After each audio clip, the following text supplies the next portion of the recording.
अचानक से लड़ने का मन कर रहा है ना? आओ दो दो हाथ हो जाए।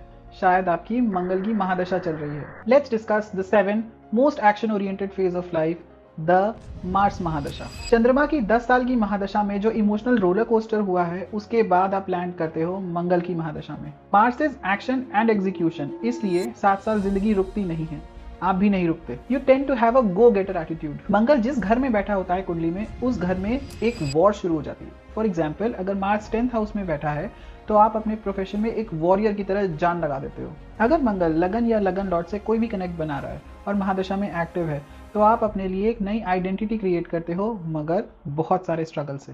मंगल को सेनापति बोलते हैं, the commander in chief of all the planets, इसलिए इसको लॉजिक, विजडम, इमोशंस, ये सारी चीजें समझ नहीं आती। मंगल को सिर्फ एक चीज समझ आती है और वो है मुझे काम करना है। मार्स आपको हाईली इंपावरिंग और प्रोडक्टिव बना देता है। Mars is energy and strength.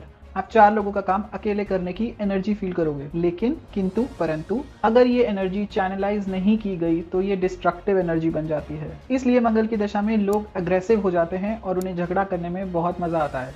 क्योंकि मार्स एक मेलेफिक प्लैनेट है, इसलिए इसकी दशा इतनी ईजी नहीं होती। और अगर मार्स एफ्लिक्टेड है चार्ट में, तो मंगल की दशा में आप बहुत ज़्यादा हॉट हेडेड बन जाओगे और बहुत एग्रेसिव हो जाओगे।